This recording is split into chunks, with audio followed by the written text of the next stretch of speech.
Assalamualaikum warahmatullahi wabarakatuh. Saya Sylvia Dwi Safitri, NIM F1D 016081. Pada kesempatan kali ini, saya akan mempresentasikan tugas akhir saya yang berjudul Sistem Pakar Diagnosis Penyakit THT dengan menggunakan metode forward chaining dan certainty factor. Sebelumnya, saya ucapkan terima kasih kepada dosen pembimbing Bapak Fitri Bimantoro STMkom dan Bapak Profesor Doctor of Engineering IGD Pasek Sutawijaya STMT yang telah membimbing saya selama penelitian ini sampai penelitian ini selesai. Serta saya ucapkan juga terima kasih kepada dosen penguji Bapak Gibran Satyanugraha Eskom MN, Bapak Ramaditya Dian Saputra STMN, dan Ibu Doctor of Engineering Budi Irmawati Eskom MT. Kemudian, hal yang melatar belakangi penelitian ini yaitu penyakit THT. Penyakit THT merupakan penyakit yang menyerang area sekitar kepala, yaitu telinga, hidung, dan tenggorokan. Penyakit THT merupakan salah satu kelompok penyakit yang sering diderita oleh masyarakat di dunia, khususnya di Indonesia. Berdasarkan survei di 7 provinsi di Indonesia oleh Kementerian Kesehatan Indonesia pada tahun 2010 sampai 2012, ditemukan bahwa penderita penyakit THT di Indonesia sebanyak 35,6 juta atau 16,8% dari seluruh penduduk. Sedangkan berdasarkan data Kementerian Kesehatan Indonesia pada tahun 2013, sekitar 37% dari penderita penyakit THT tidak mendapatkan penanganan yang semestinya, sehingga penyakit yang ada berkembang menjadi semakin parah. Permasalahan lainnya yaitu terkait dengan jumlah dokter spesialis THT. Berdasarkan data Rumah Sakit Online mengenai pelayanan kesehatan di tahun 2018, jumlah dokter spesialis THT di rumah sakit khususnya di Lombok berjumlah sekitar 20 orang, sedangkan jumlah dokter spesialis THT di puskesmas tidak ada. Hal ini menandakan bahwa persebaran dokter spesialis THT tidak merata, hanya berpusat di daerah perkotaan saja, sehingga permasalahan yang terjadi adalah masyarakat kesulitan untuk konsultasi secara langsung dengan dokter spesialis THT. Kurangnya pengetahuan masyarakat akan gejala-gejala penyakit THT menyebabkan lambatnya penanganan terhadap penyakit ini. Sehingga diperlukan sebuah sistem pakar yang mampu melakukan diagnosis penyakit THT. Sistem pakar yang akan dibangun yaitu berbasis Android. Pemilihan platform Android ini didasarkan pada perkembangan pengguna mobile, khususnya Android yang begitu cepat dan meningkat, yaitu mencapai angka 1 miliar, bahkan meningkat setiap tahunnya sebanyak 40% per tahunnya. Tujuan penelitian ini adalah untuk mengetahui bagaimana unjuk kerja dari sistem pakar diagnosis penyakit THT dengan menggunakan metode forward chaining dan certainty factor. Selanjutnya yaitu diagram alir penelitian. Penelitian ini diawali dari studi literatur. Studi literatur yang dilakukan pada penelitian ini berkaitan dengan penyakit THT dan penerapan metode forward chaining dan certainty factor pada sistem pakar.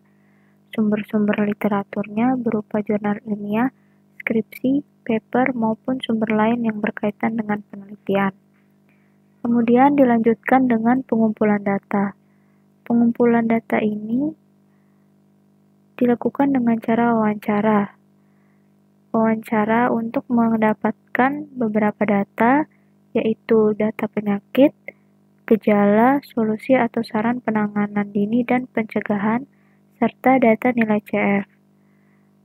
Wawancara dilakukan terhadap 3 pakar, yaitu Dr. Didit Yudanto SPTHTKL MSc selaku pakar utama, serta Dr. Hamsu Kadrian SPTHTKLK MKes, dan Dr. Gusti Ayu Trisna SPTHTKL selaku pakar pendamping. Selanjutnya, dilakukan perancangan sistem. Pada tahap perancangan sistem ini terdiri dari perancangan arsitektur sistem dan perancangan antarmuka sistem. Selanjutnya yaitu implementasi. Pada tahapan implementasi ini dilakukan proses pengkodean terhadap perancangan sistem yang sebelumnya.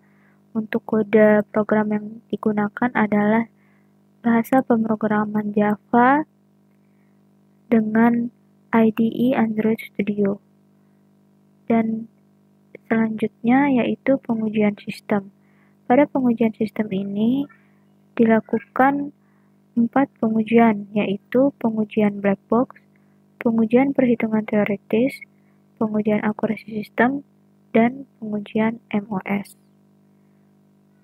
Selanjutnya yaitu penarikan kesimpulan. Penarikan kesimpulan berdasarkan kesesuaian sistem yang dibangun dengan tujuan penelitian serta kebutuhan informasi pengguna sistem. Dan yang terakhir yaitu penyusunan laporan akhir.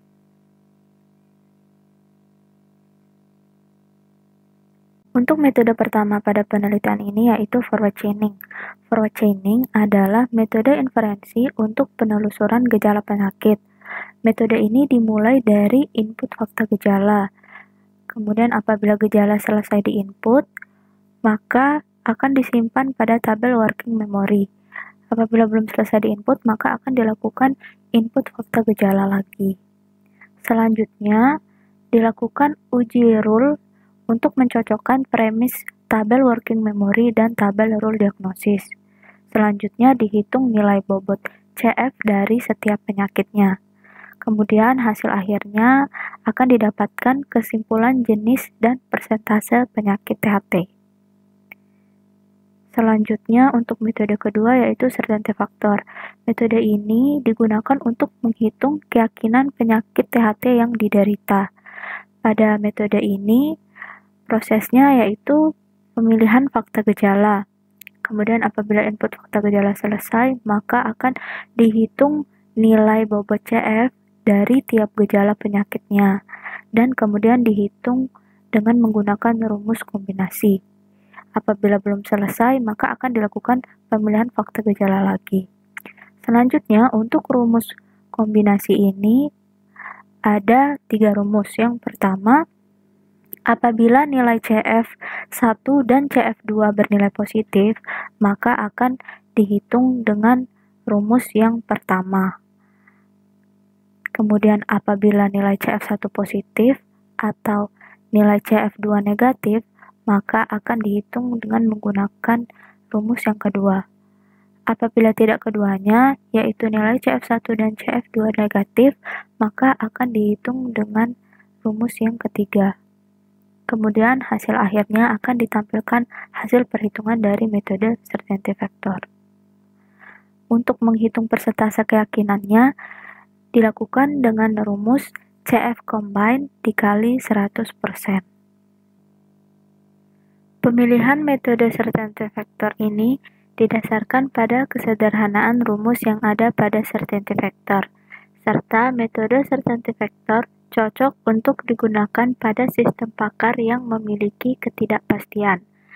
Dan pada beberapa penelitian sebelumnya, terdapat penelitian yang mendapatkan nilai akurasi certainty factor lebih tinggi dibandingkan dengan metode lain, salah satunya metode Dempster-Shafer. Kemudian selanjutnya implementasi dari sistem pakar THT.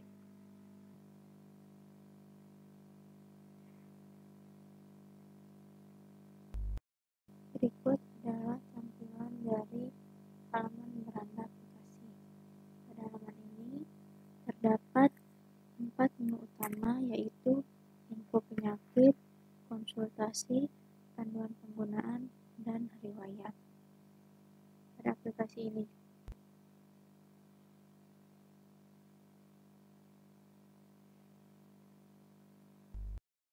berikut adalah tampilan dari halaman beranda aplikasi.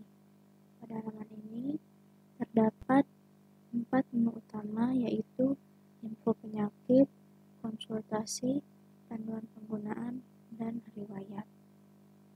Pada aplikasi ini juga terdapat sliding menu yang terdiri dari beranda dan tentang. Pada fitur tentang, berisi mengenai informasi aplikasi, mulai dari nama aplikasi, versi aplikasi, dan membuat aplikasi. Selanjutnya, info penyakit.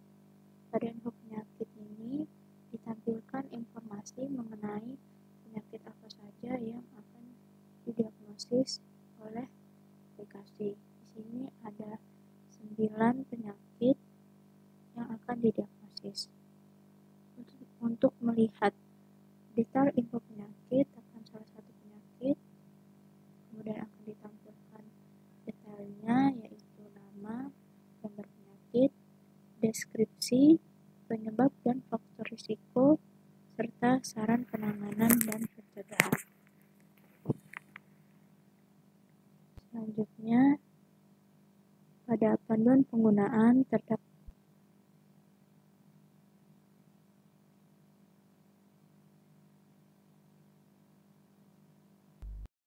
berikut adalah tampilan dari halaman beranda aplikasi. Pada halaman ini terdapat 4 menu utama, yaitu info penyakit, konsultasi, panduan penggunaan, dan riwayat. Pada aplikasi ini juga terdapat sliding menu yang terdiri dari beranda dan tentang.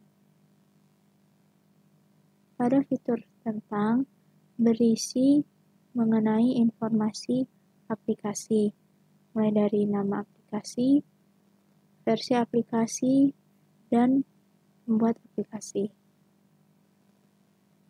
Selanjutnya, info penyakit. Pada info penyakit ini ditampilkan informasi mengenai penyakit apa saja yang akan didiagnosis oleh aplikasi. Di sini ada 9 penyakit yang akan didiagnosis. Untuk melihat detail info penyakit, tekan salah satu penyakit, kemudian akan ditampilkan detailnya, yaitu nama, gambar penyakit, deskripsi, penyebab dan faktor risiko, serta saran penanganan dan pencegahan. Selanjutnya, pada panduan penggunaan terdapat 3 panduan, yaitu menu info penyakit, panduan konsultasi penyakit, dan riwayat. Untuk melihat detailnya, tekan salah satu panduan, kemudian akan ditampilkan detailnya. Ini. Kemudian untuk melakukan konsultasi, tekan menu konsultasi. Pilih gejala penyakit yang sesuai dengan yang dirasakan. Minimal 3 gejala. Misalnya, nyeri di telinga, dengan tingkat keyakinannya yakin, gangguan pendengaran yakin, telinga keluar cairan seperti ingus sangat yakin. Kemudian tekan tombol diagnosis untuk melihat hasil diagnosis. Pada hasil diagnosis ini ditampilkan kemungkinan penyakit tertinggi beserta persentasenya. Ditampilkan juga kemungkinan tiap penyakit yang diderita serta gejala yang telah dipilih. Untuk melihat riwayat dari konsultasi yang telah dilakukan, tekan menu riwayat, maka akan ditampilkan daftar dari riwayatnya, terdiri dari kode riwayat, nama penyakit dari hasil konsultasi, beserta tanggal konsultasinya. Untuk melihat detailnya, tekan salah satu riwayat, kemudian akan ditampilkan tanggal penyakit dengan persentase tertinggi, persentasenya, semua kemungkinan penyakit, beserta gejala yang telah dipilih. Untuk menghapus riwayat,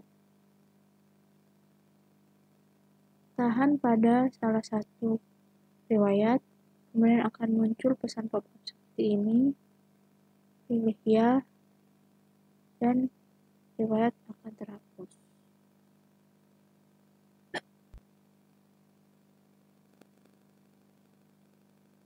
Pengujian pertama pada penelitian ini yaitu pengujian black box. Pengujian black box bertujuan untuk menguji fungsionalitas dari sistem pakar diagnosis penyakit THT yang dibangun. Pada pengujian ini melibatkan 5 orang responden, yaitu mahasiswa teknik informatika. Hasil dari pengujian black box yang pertama yaitu pengujian fungsi pada laman tentang aplikasi. Dari satu skenario pengujian, dihasilkan hasil pengujian yang sesuai yaitu 5 responden. Selanjutnya untuk pengujian fungsi laman info penyakit, dari 2 skenario pengujian, dihasilkan hasil pengujian 5 responden yang sesuai. Selanjutnya, untuk pengujian fungsi laman konsultasi, dari 2 skenario pengujian, dihasilkan hasil pengujian yaitu 5 responden yang sesuai. Dan untuk pengujian fungsi laman panduan penggunaan, dari 1 skenario pengujian, dihasilkan hasil pengujian yang sesuai yaitu 5 responden. Dan terakhir, untuk pengujian fungsi laman riwayat, dari 3 skenario pengujian, dihasilkan hasil pengujian yang sesuai yaitu 5 responden. Selanjutnya, untuk pengujian yang kedua yaitu pengujian perhitungan teoritis. Pengujian ini bertujuan untuk mengetahui kesesuaian antara persentase hasil perhitungan manual dengan persentase hasil perhitungan sistem.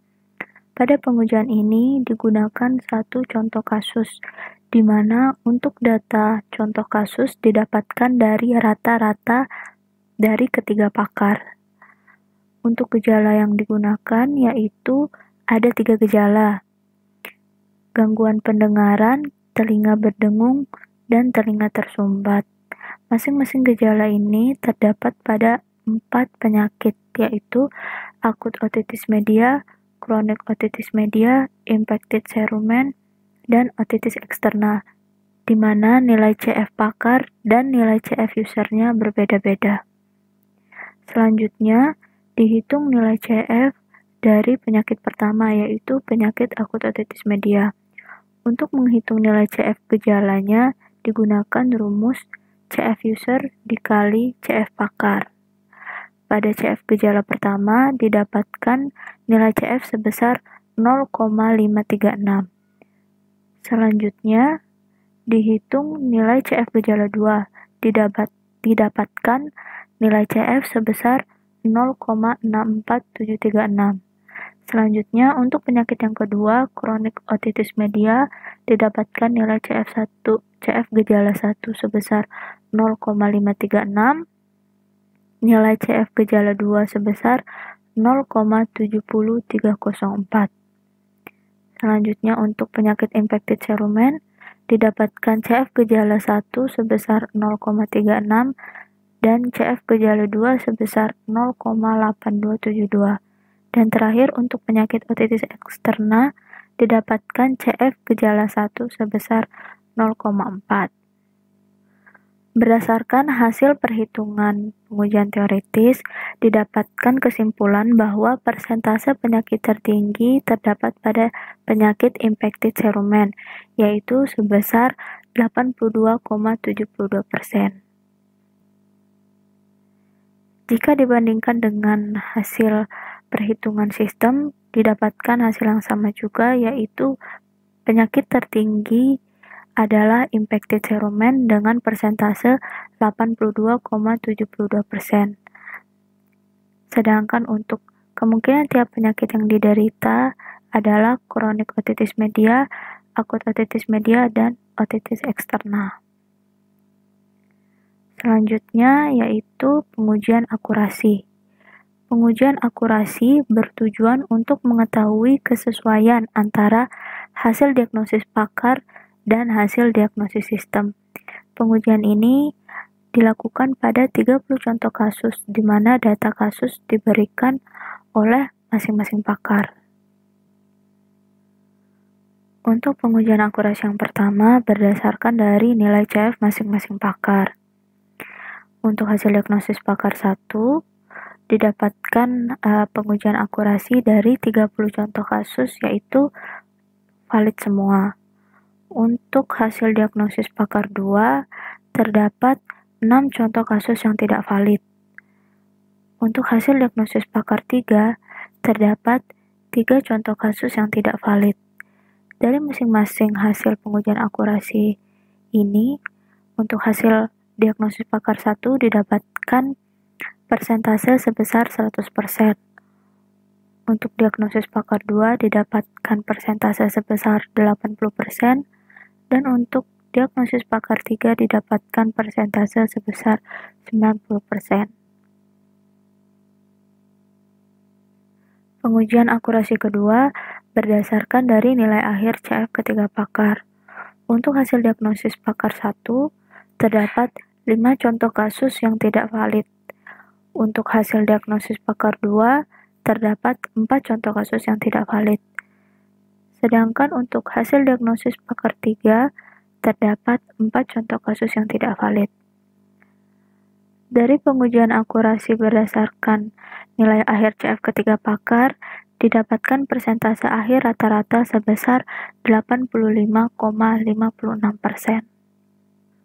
Selanjutnya, untuk pengujian terakhir yaitu pengujian MOS. Pengujian MOS atau pengujian Mean Opinion Score bertujuan untuk mengetahui kelayakan dari sistem pakar diagnosis penyakit THT yang dibangun.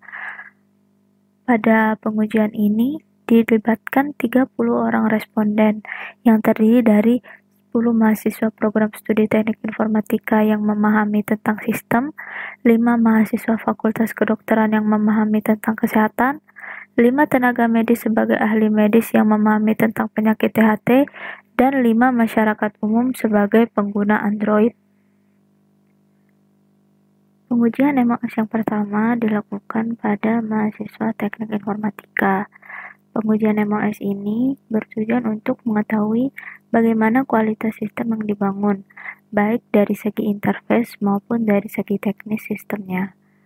Untuk hasil pengujian MOS-nya didapatkan nilai MOS sebesar 4,18. Selanjutnya untuk pengujian MOS yang kedua dilakukan pada mahasiswa kedokteran. Pengujian MOS ini bertujuan untuk mengetahui bagaimana kualitas sistem yang dibangun, baik dari segi informasi mengenai penyakit, gambar pendukung, serta fungsionalitas sistem. Untuk hasil pengujian MOS pada mahasiswa kedokteran didapatkan nilai MOS sebesar 4,28. Selanjutnya untuk pengujian MOS yang ketiga dilakukan pada tenaga medis. Pengujian MOS ini bertujuan untuk mengetahui bagaimana kualitas sistem yang dibangun, baik dari segi keakuratan informasi mengenai penyakit, kesesuaian hasil diagnosis, serta kelayakan sistem. Untuk hasil pengujiannya didapatkan nilai MOS sebesar 4,16. Dan yang terakhir, untuk pengujian MOS pada masyarakat umum bertujuan untuk mengetahui bagaimana kualitas sistem yang dibangun, baik dari segi kemudahan penggunaan istilah dalam sistem, serta kelayakan sistem. Untuk hasil pengujiannya didapatkan nilai MOS sebesar 4,36. Dari keseluruhan pengujian MOS ini didapatkan nilai MOS rata-rata sebesar 4,25 dari skala 5. Hal ini menunjukkan bahwa kualitas sistem pakar diagnosis penyakit THT yang dibangun sudah baik. Yang terakhir yaitu kesimpulan dan saran. Kesimpulan dari penelitian ini yaitu yang pertama, berdasarkan hasil pengujian black box dan perhitungan teoritis, didapatkan kesimpulan bahwa sistem telah berjalan sebagaimana mestinya dan sesuai dengan yang diharapkan. Yang kedua, berdasarkan hasil pengujian akurasi sistem, didapatkan kesimpulan nilai rata-rata akurasi sistem yaitu sebesar 85,56% sampai 90% berdasarkan 30 contoh kasus yang diujikan pada 3 orang pakar. Dan yang ketiga, berdasarkan hasil pengujian MOS atau Mean Opinion Score, didapatkan nilai MOS sebesar 4,25 dari skala 5, yang menunjukkan bahwa sistem layak digunakan dan dikategorikan ke dalam sistem yang baik.